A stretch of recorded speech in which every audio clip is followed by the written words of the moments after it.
Good morning, student. Today I am telling very important topic, our environment. Our means हमारा environment पर्यावरण. तो जो हमारा environment है वो दो चीजों से मिलके बना हुआ है.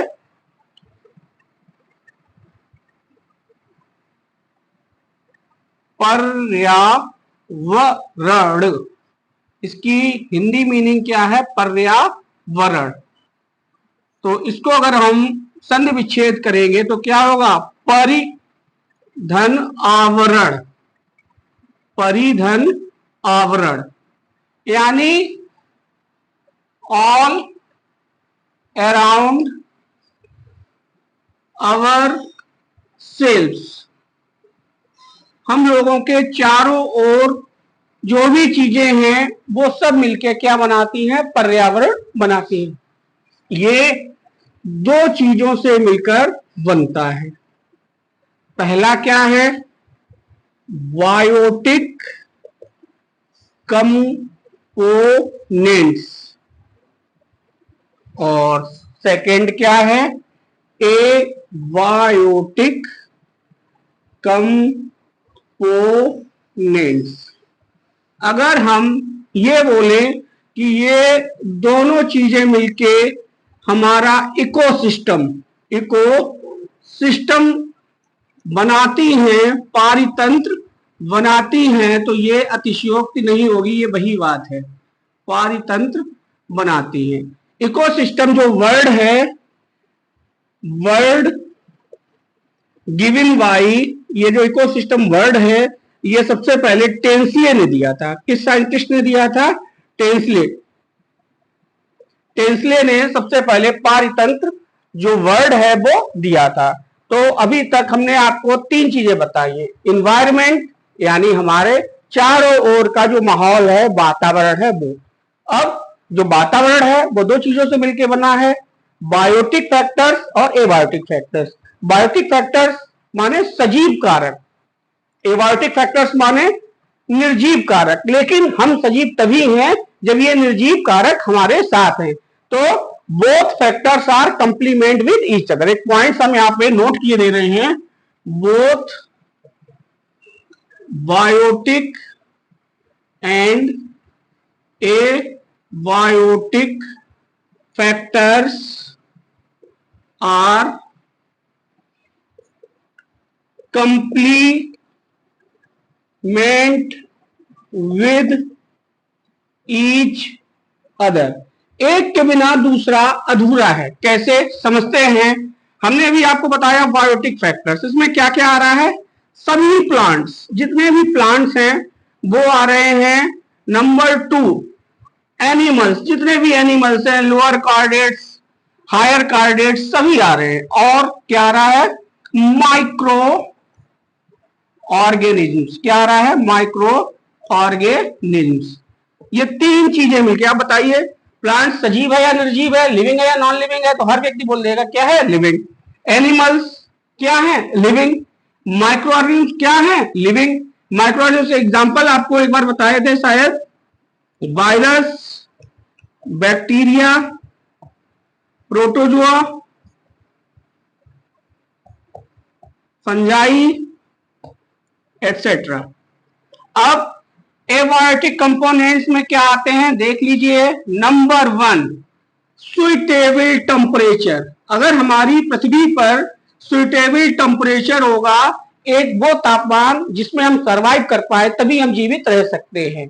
Number 2 air.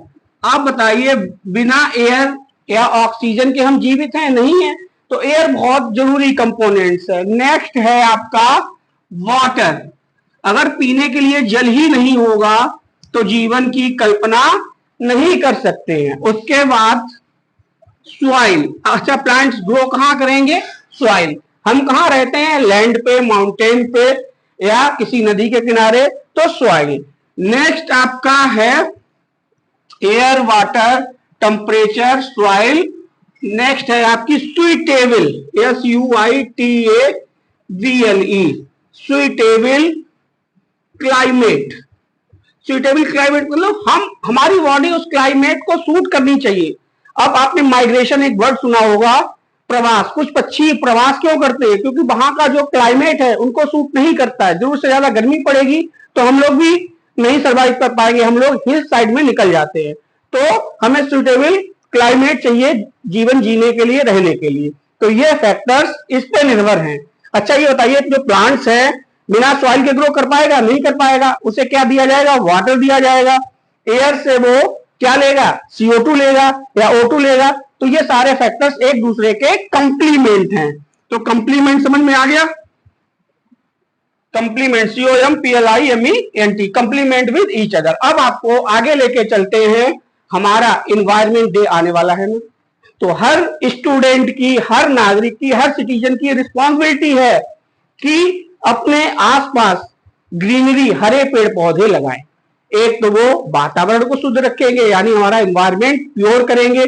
दूसरा, उससे हमें पॉजिटिविटी मिलती है।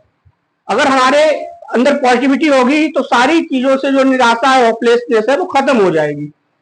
एनवायरमेंट डे कब होता है? 5 जून। और 5 जून में ज्यादा टाइम तो रह नहीं गया, तो उसकी तैयारी हमें करनी है। जैसे हमारे यहाँ बर्थडे होता है तो हम पहले से तैयारियां स्टार्ट कर देते हैं। तो ये सोचिए, ये हमारे पूरे इकोसिस्टम का बर्थडे है। तो इसको हम प्लांट्स को लगा के, जो प्लांट्स है हमारे, उनको अच्छे से लगा के सेलिब्रेट कर सकते हैं। और हर नागरिक की, हर हिंदुस्तानी की ये जिम्मेदारी है कि एक प्लांट जरूर लगाए। आपको हमसे ये प्रॉमिस करना होगा कि आने वाले 8 डेज में आप एक प्लांट जरूर लगाएंगे और हमें उसकी पिक जरूर सेंड करेंगे। क्योंकि अगर आप अपना एनवायरमेंट अच्छा रखेंगे तो आपको शुद्ध ऑक्सीजन मिलेगी। ये जो ग्लोबल वार्मिंग का मुद्दा चल रहा है, आप देखते हो बिन मौसम बरसात हो जाती है, ये सब वही रीजंस हैं। जरूरत से ज्यादा जो डिफॉरेस्टेशन हो रहा है, पेड़ काटे जा रहे हैं और हम उतनी मात्रा में पेड़ लगाते नहीं। हमने देखा है हाईवे, वहां पे भी बहुत सारे पेड़ काटे गए हैं, लेकिन उनकी तुलना में क्या लगाए गए हैं? छोटे छोटे से फूल लगाए गए हैं, उनसे कुछ होना नहीं है। एक ट्री एक साल में 18,000 किलोमीटर जो पोल्यूशन कोई कार या वहां व्हीकल करता है, वो अवशोषित करता है। तो इतना जब पोल्यूशन अवशोषित करेगा तो हमें पेड़ लगाने चाहिए, बड़े बड़े पेड़ लगाने चाहिए, कुछ समय उनको देना चाहिए, केयर करनी चाहिए। सभी को एक शपथ लेनी पड़ेगी कि हम अपने आने वाले बर्थडे, मम्मी पापा की एनिवर्सरी में एक पौधा जरूर लगाएंगे। इसीलिए आज मैंने एनवायरमेंट टॉपिक उठाया है। ठीक है, तो हर स्टूडेंट, हर सिटीजन की ये रिस्पॉन्सिबिलिटी है और ये प्रॉमिस करना पड़ेगा कमेंट बॉक्स में। हर स्टूडेंट या जो भी सिटीजन देख रहे हैं उनको प्रॉमिस करना पड़ेगा कि वो एक पौधा जरूर लगाएंगे। ठीक है, अब हम आगे चलते हैं, biotic and abiotic factors. Biotic and abiotic factors comprises ecosystem. Biotic and abiotic factors मिलकर क्या बनाते हैं? हमारा इकोसिस्टम बनाते हैं। और जो हमारा इकोसिस्टम है वो 2 टाइप्स का होता है। जो इकोसिस्टम है वो हमारा 2 टाइप्स का होता है। एक होता है नेचुरल, जो हमारी नेचर ने हमें प्रोवाइड किया होता है। एक होता है मैन मेड, जो हमने खुद बनाया है। नेचुरल के एग्जांपल क्या हो जाएंगे? आपका जो फॉरेस्ट है वो नेचुरल इकोसिस्टम है। आपका जो एक्वेटिक एनिमल है जो उसमें सरवाइव करते हैं वो आपका नेचुरल इकोसिस्टम है। और आपने एक्वेरियम, फिश के रखने के लिए एक्वेरियम बनाया है, तो उसको वैसा इन्वायरमेंट प्रोवाइड किया है जिससे वो वहां पे जीवित रह सके। तो वो क्या कहलाता है? Man made ecosystem. तो biotic and abiotic factors comprises ecosystem. अब आगे देखते हैं, जो बायोटिक फैक्टर्स हैं वो क्या होते हैं? अभी आपको बताया था। नंबर 1 प्लांट्स, नंबर 2 एनिमल्स, और नंबर 3 माइक्रो ऑर्गेनिज्म, या इनको हम ये बोल दें डिकम्पोजर्स, तो ये गलत नहीं होगा। डिकम्पोजर्स ये हमारे सफाई कर्मी भी कहे जा सकते हैं। और ये जो बायोटिक फैक्टर्स हैं एबायोटिक फैक्टर्स के बिना अधूरे हैं। एबायोटिक फैक्टर्स यानी सुइटेबल कंडीशंस। एबायोटिक फैक्टर्स हमें क्या प्रोवाइड करते हैं? सुइटेबल कंडीशन प्रोवाइड करते हैं। तो ये आज का हमारा टॉपिक है जो आपको शायद समझ में आया हो। अगर कहीं कोई प्रॉब्लम होती है तो आप कमेंट बॉक्स में बता सकते हैं, लेकिन जो मैंने प्लांट्स लगाने वाली बात कही है वो हर नागरिक को जो एनवायरमेंट डे है उस पर निभानी है, ये प्रॉमिस करना है। मेरा चैनल लाइक करें ना लाइक करें कोई प्रॉब्लम नहीं, सब्सक्राइब करें ना सब्सक्राइब करें कोई प्रॉब्लम नहीं, लेकिन आपको एक प्लांट लगाना होगा। Thank you, have a nice day.